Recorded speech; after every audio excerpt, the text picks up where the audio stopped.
Welcome to Maheshwari chemistry classes. ఈరోజు మన topic వచ్చేసి విద్యా దృక్పథాలు important bits. It is very useful for all types of subjects. DSC all types of subjects purpose ఇది use అవుతుంది. So listen carefully. విశ్వమానవ హక్కుల ప్రకటనను యుఎన్ఓ ప్రకటించిన తేదీ ఏది అంటే 10/12/1948. క్షయవ్యాధి దీని ద్వారా వ్యాప్తి చెందడం అంటే కలుషితమైన గాలి ద్వారా. ఓకే, నెక్స్ట్ ఇందులో కొన్ని జనరల్ బిట్స్ కూడా ఉన్నాయి. So listen carefully. నెక్స్ట్, ఛాత్రోపాధ్యాయులకు బోధనా సూత్రములపైన బోధనా అభ్యాసం పైన రెండిట్లోనూ పరీక్షలు నిర్వహించవలసిందిగా ప్రభుత్వంకి సూచించిన కమిషన్ ఏదంటే హంటర్ కమిషన్. ఛాత్రోపాధ్యాయులు అంటే ఎవరంటే బీఎడ్ స్టూడెంట్స్ అండి. నెక్స్ట్, ఒక ప్రాథమిక పాఠశాలలో 138 మంది విద్యార్థులు ఉన్నప్పుడు ఆర్టీఈ 2009 ప్రకారం ఆ పాఠశాలకు కావాల్సినటువంటి టీచర్స్ నెంబర్ ఎంత అంటే 5 మెంబర్స్. వుడ్స్ నివేదికలోని సిఫారసుల ఆధారంగా 1877 సంవత్సరంలో కలకత్తా విశ్వవిద్యాలయంలోని ప్రవేశ అర్హత పొందిన తొలి భారతీయ మహిళ ఎవరు అంటే Chandramukhi boss. Okay, next, RTE 2009 కింది వాటిలో ఒకటి మినహాయించింది. ఓకే, సో మిగిలిన వాటిని నిరోధించింది. ఒకటి ఏంటంటే భౌతిక దండన, 2 మానసిక వేధింపు, 3 పాఠశాలలన్నింటినీ గుర్తింపుతో నడపడం, 4వది క్యాపిటేషన్.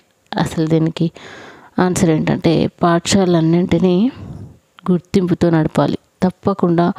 అంతకుముందు ఎవరు పడితే వాళ్ళు స్కూల్ పెట్టేవాళ్ళు. అప్పుడు చాలామంది రికగ్నేషన్ లేని స్కూల్లో జాయిన్ అయిన పిల్లలు అందరికీ కూడా మెమోల పైన ప్రైవేట్ అని రావడం, వాళ్ళు వేరే ఎగ్జామ్ సెంటర్లలో రాపించేవాళ్ళు కదా, వేరే స్కూల్ తరఫున రాయించేవాళ్ళు. కానీ ఎప్పుడైతే ఆర్టీఈ 2009 యాక్ట్ వచ్చిందో అప్పటి నుంచి ఎవరైతే స్కూల్ నడపాలనుకుంటున్నారో ప్రత్యేకంగా వాళ్ళు రిజిస్ట్రేషన్ చేయించుకోవాలన్నమాట. ఆ స్కూల్కి సంబంధించి గవర్నమెంట్ ప్రభుత్వం వారిచే గుర్తింపు పొందినదై ఉండాలి. దీన్ని తప్పనిసరి చేసింది. మిగతా వాటిని నిరోధించింది. దేనంటే భౌతిక దండన, ఫిజికల్ టార్చర్ చేయడం, కొట్టడం అనేది, మానసికంగా వేధించడం అనేది, క్యాపిటేషన్ ఫీ వసూలు చేయడం అనేది నిరోధించింది. ఓకేనా? సో ఇది దేన్ని ఖచ్చితంగా చేసిందంటే పాఠశాలను గుర్తింపుతో నడపడం. నెక్స్ట్, వివిధ స్థాయిల్లో నిర్వహింపబడు కళా ఉత్సవ పోటీల్లో కింది వాటిలో ఒకటి నిర్వహింపబడదు. ఆటల, చిత్రలేఖనం, నృత్యం, సంగీతము. అంటే ఇక్కడ చూడండి, మొన్న తెలంగాణ బాలోత్సవం జరిగింది కదా, సో అట్లాంటి కళా ఉత్సవాలలో చిత్రలేఖనం ఉంటుంది, నృత్యం ఉంటుంది, సంగీతం ఉంటుంది, బట్ ఆటలు అనేవి ఉండవు. ఓకేనా? So first one is the correct answer. Next,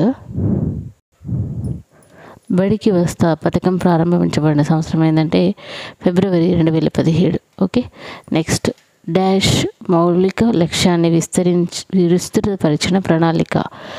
okay, వయోజన విద్య అనేది మౌలిక లక్ష్యాన్ని విస్తృతపరిచిన ప్రణాళిక. ఏ ప్రణాళిక అంటే 3వ ప్రణాళిక. ఓకేనా? నెక్స్ట్, ఎన్సిఎఫ్ 2005 రూపొందించబడడానికి ఆధారమైనవి అంటే జాతీయ విద్యా విధానం 1986. దీని ముఖ్య ఉద్దేశం ఏంటంటే భారం లేని విద్యా నివేదిక అని కూడా దీనిని పిలుస్తారు. వ్యక్తులు అనుసరించదగ్గ సాధారణ ప్రమాణాలు, విలువలు అని నిర్వచించిన వారు హెచ్ఎం జాన్సన్. సాక్షర భారత్ కార్యక్రమాన్ని ప్రారంభించిన ప్రధాని మన్మోహన్ సింగ్.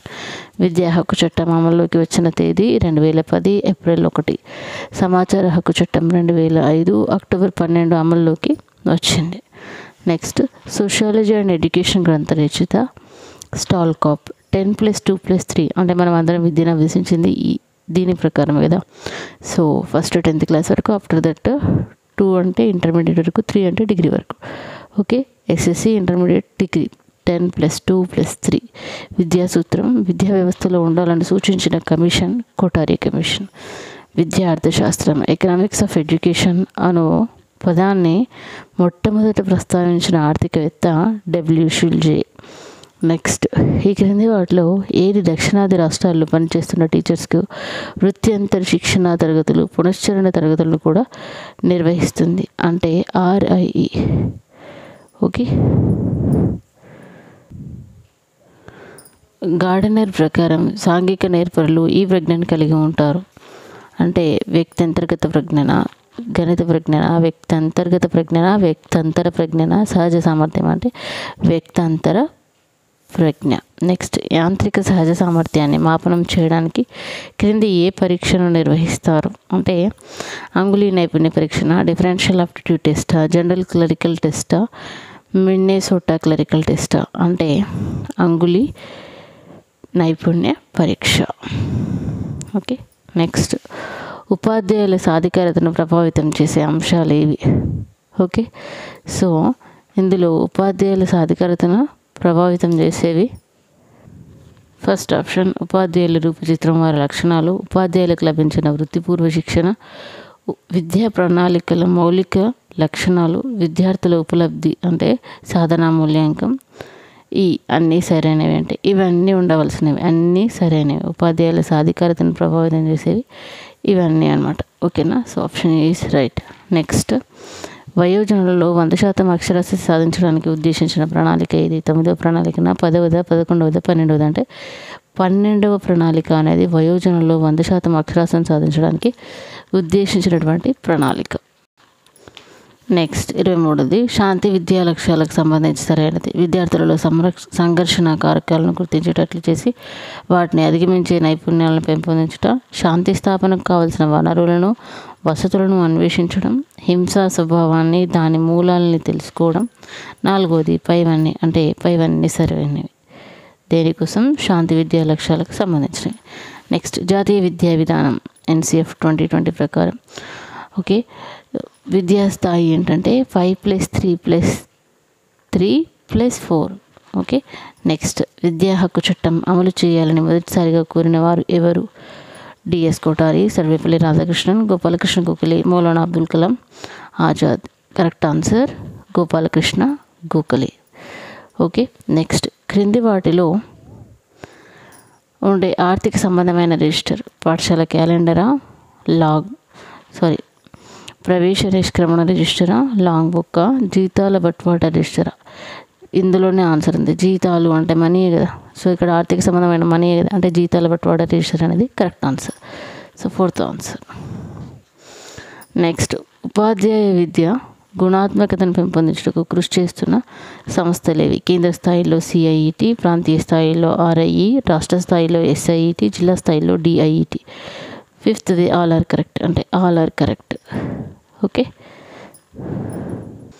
నెక్స్ట్ జాతీయ ఉపాధ్యాయ మండలి NCTE కార్యకలాపం కానిది ఏంటిది? NCTE వర్క్ కానిది ఏంటంటే ఉపాధ్యాయుల సమర్థతను నిబద్ధతను పెంపొందించడానికి కృషి చేయడమా, ఉపాధ్యాయులని ఎన్నుకోవడం అంటే నియామకం చేయడమా, ఉపాధ్యాయ విద్యకు సంబంధించిన పరిశోధనలు నిర్వహించి ఆ ఫలితాలను కరదీపికలుగా ఉపాధ్యాయ లోకానికి అందించడమా, ఉపాధ్యాయ విద్యకు సంబంధించిన సర్వేలు, కార్యగోష్ఠులు, సెమినార్లు జాతీయ స్థాయిలో క్షేత్రస్థాయిలో నిర్వహించి ఉపాధ్యాయ విద్యా నాణ్యతకు తోడ్పడమా? ఏది కరెక్ట్ అంటే ఆలోచించండి. సో ఇందులో కానిది అన్నాడు అంటే ఉపాధ్యాయుల్ని నియామకం చేయడం అనేది NCTE డ్యూటీ కాదు. Okay. So option 2 is right. Next స్త్రీ విద్య ఉమెన్స్ ఎడ్యుకేషన్ కమిటీల సూచనలకు సంబంధించి క్రింది వాటిలో సరైనది ఏంటిది? ఫస్ట్ ఆప్షన్ విద్యార్థుల్లో సంఘర్షణ కారకాలను గుర్తించేటట్లు చేసి వాటిని అధిగమించే నైపుణ్యాలు పెంపొందించడం, శాంతి స్థాపనకు కావాల్సిన వనరులు వసతులను అన్వేషించడం, హింసా స్వభావాన్ని దాని మూలాలని తెలుసుకోవడం. అన్నీ సరైనవి. ఇందులో కరెక్ట్ ఆప్షన్ ఏంటిది? అన్నీ సరైనవి. ఓకే. So 4th. నెక్స్ట్ క్రింది వాటిలో వేదకాలంలో గురువులు పురోహితులుగా సేవలందించిన వారు ఎవరు? బ్రాహ్మణుల, క్షత్రియుల, వైశ్యుల, శూద్రుల అంటే బ్రాహ్మణులు. ఓకే. నెక్స్ట్ క్వశ్చన్ విద్యా హక్కు చట్టం ప్రకారం విద్యా హక్కు చట్టం 2009 ప్రకారం ఓకే RT 2009 ప్రకారం 200 మంది విద్యార్థులు దాటి ఉంటే అట్లాంటి పాఠశాలలో టీచర్ స్టూడెంట్ రేషియో ఎంత ఉండాలి? 1:25, 1:30, 1:35, 1:40. అయితే ఇంతకుముందు మనము 139 స్టూడెంట్స్ ఉంటే ఎంతమంది టీచర్లు ఉండాలి అంటే మనం ఆన్సర్ ఏం పెట్టాం? 5 మెంబర్స్ పెట్టాం. ఎందుకంటే 1:30 రేషియో తీసుకుని అంటే 30 స్టూడెంట్స్కి ఒక టీచర్ ఉండాలి అని ప్రకారం. బట్ ఇక్కడ స్టూడెంట్స్ ఎంతమంది ఉంది అన్నారండి? 200 మంది. ఎప్పుడైతే 200 మంది స్టూడెంట్స్ ఉంటారో అప్పుడు 1:30 రేషియో తీసుకోకుండా 1:40 రేషియో తీసుకోవాలి. So that is why 4th option is correct. Okay. I think మీకు అర్థమయ్యే ఉంటుంది అనుకుంటాను. 1:30 రేషియో ఉంటే 1:30 రేషియోగా తీసుకోవాలి. RT 2009 యాక్ట్ ప్రకారమే. బట్ అప్ టు 60 అయితే 2 టీచర్స్, 60 నుంచి 90 వరకు అయితే 3 టీచర్స్, 91 నుంచి 120 స్టూడెంట్స్ అయితే 4 మెంబర్స్ ఆఫ్ టీచర్స్ ఉండాలి. 121 ఎబోవ్ ఉంటే అప్పుడు 5+1 ఒక టీచరు, ఒక హెడ్ మాస్టరు, 5 మెంబర్స్ టీచర్స్ ఉండాలి. అంటే 200 స్టూడెంట్స్ ఎబో దాటితే అన్నాడు కదా, అప్పుడు 1:40 రేషియో తీసుకోవాలి. బిలో 200 మాత్రం మనం 1:300 తీసుకోవాలి. గుర్తుపెట్టుకోండి, బిలో 200 అయితేనేమో 1:30 రేషియో, ఎబో 200 అయితేనేమో 1:40 ratio. That's it. Okay, next 32 question. SC/ST స్టూడెంట్స్కి ఉద్యోగాల్లో ప్రత్యేక శ్రద్ధ తీసుకోవాలని చెప్పిన ఆర్టికల్ ఏది అంటే ఆర్టికల్ 16(4). ఓకే, నెక్స్ట్ KGBV యొక్క లక్ష్యం ఏమిటి? నమోదు నిలకడన, ఉన్నత పాఠశాల స్థాయిలో బాలికల డ్రాప్అవుట్ను అరికట్టడమా, బాలికలు పూర్తికాలం చదువు కొనసాగేట్లు చూడడమా, అన్నయ్య? ఆలోచించి చెప్పండి. సో అన్నీ కరెక్టే. Okay, 4th option is right. Next, జాతీయ ఉపాధ్యాయ విద్యా మండలి NCTEకు సంబంధించిన క్రింది వాటిలో సరికాని వాక్యం అన్నాడు. సరికానిది అంటే ఒకటే ఉంటుంది, మిగతా అన్ని సరైనవి ఉంటాయి. ఓకే, ప్రధాన కార్యాలయం కలకత్తాలో ఉందా? మన దేశంలో ఉపాధ్యాయ విద్యకు సంబంధించిన విధాన నిర్ణయాలు తీసుకునే అత్యున్నత సంస్థన? పూర్వ ప్రాథమిక, ఎలిమెంటరీ, సెకండరీ స్థాయిలో వృత్తిపూర్వ, వృత్యంతర శిక్షణ, దూర విద్యను అందించే వాటిలో గుణాత్మకతను పెంపొందించడానికి వ్యూహాలను రూపొందించడమా? NCTEని 1993లో పార్లమెంట్ చట్టం ద్వారా చట్టబద్ధమైన స్వయం ప్రతిపత్తి కలిగిన సంస్థగా రూపొందించడమా? అంటే ఈ NCTE ప్రధాన కార్యాలయం కలకత్తాలో ఉందన్నాడు కదా, ఇది సరికాని వాక్యం. ఎందుకంటే NCTE మెయిన్ ఆఫీస్ ఎక్కడ ఉందంటే న్యూఢిల్లీలో ఉంది. ఓకేనా? సో ఫస్ట్ ఆప్షన్ అనేది రాంగ్, కాబట్టి ఆప్షన్ 1 రైట్. నెక్స్ట్, సమాజానికి గూర్చిన అధ్యయనం ప్రారంభమైన యుగం ఏది? జైన యుగమా, వైదిక యుగమా, ఆధునిక యుగమా, వేద యుగమా? అంటే వేద యుగంలో సమాజాన్ని గురించిన అధ్యయనం స్టార్ట్ అయింది. అంటే సమాజం అంటే ఏంటిది, ఎట్లా ఉంటారు అనేది వేద యుగంలో స్టార్ట్ అయింది. వ్యక్తిత్వానికి గుర్తింపును, జాతీయతను పొందాలని సూచించే హక్కు అభివృద్ధి హక్కు, రక్షణ హక్కు, పిల్లల హక్కు, మనుగడ హక్కు? అంటే ఇది వ్యక్తిత్వం, గుర్తింపు, జాతీయత అన్నాడు కాబట్టి మనుగడ హక్కు. ఆప్షన్ 4 అనేది రైట్. ఇక్కడ కూడా ఆప్షన్ 4 అనేది రైట్. నెక్స్ట్, ఒక ఉపాధ్యాయుడు ఉత్తమ ఉపాధ్యాయునిగా గుర్తింపు పొందడం ఆ సంస్థ యొక్క ఏ లక్షణానికి నిదర్శనం? వ్యవస్థీకరణ, ప్రమాణాల, ఆదర్శాలు, విలువల, లక్ష్యాల? ఆదర్శాలు, విలువలు అనేది కరెక్ట్ ఆన్సర్. NEP 2020 ప్రకారం సామాజిక న్యాయం మరియు సమానత్వాన్ని సాధించడానికి ఏకైక గొప్ప సాధనం ఏది? వృత్తి విద్య, సంక్షేమ పథకాలు, సమగ్ర విద్య మరియు ఏదిక? ఇందులో కరెక్ట్ ఆన్సర్ ఏంటంటే NEP 2020 అన్నాడు కాబట్టి ఇది సమగ్ర విద్యకు సంబంధించినది. ఓకేనా? So option 3. సామాజిక న్యాయం, సమానత్వాన్ని సాధించడానికి ఏకైక గొప్ప సాధనం సమగ్ర విద్య. నెక్స్ట్, ప్రాచీన కాలంలో స్టూడెంట్స్ తన లైఫ్లో ఫాలో అయ్యే వర్ణాశ్రమ ధర్మాలను వరుస క్రమంలో తెలపండి అంటే ఇది ఫస్ట్ది బ్రహ్మచర్యం, సెకండ్ది గృహస్థాశ్రమం, థర్డ్ది వనప్రస్థాశ్రమం, ఫోర్త్ది సన్యాసం. బ్రహ్మచర్యం, ఫస్ట్ బ్రహ్మచర్యం, సెకండ్ వన్ గృహస్థాశ్రమం, థర్డ్ వన్ వనప్రస్థాశ్రమం, ఫోర్త్ వన్ సన్యాసం. నెక్స్ట్, ప్రభుత్వ మరియు ప్రభుత్వ గ్రాంట్ సహాయంతో నడపబడే పాఠశాలలో మత బోధన చేయరాదు అని తెలియజేసే నిబంధన ఏది అంటే నిబంధన 28(1). ఓకే, సో ఇవండి విద్యా దృక్పథాలకు సంబంధించినటువంటి కొన్ని ఇంపార్టెంట్ బిట్స్. ఈ వీడియో కనుక మీకు నచ్చినట్లయితే నా ఛానల్ మహేశ్వరి కెమిస్ట్రీ క్లాస్ని సబ్స్క్రైబ్ చేయండి. మీ సపోర్ట్ నాకు అందించండి. చదవడంలో కొన్ని పొరపాట్లు ఉన్నట్టున్నాయి, క్షమించండి. చాలా రోజుల తర్వాత తెలుగు చదువుతున్నాను.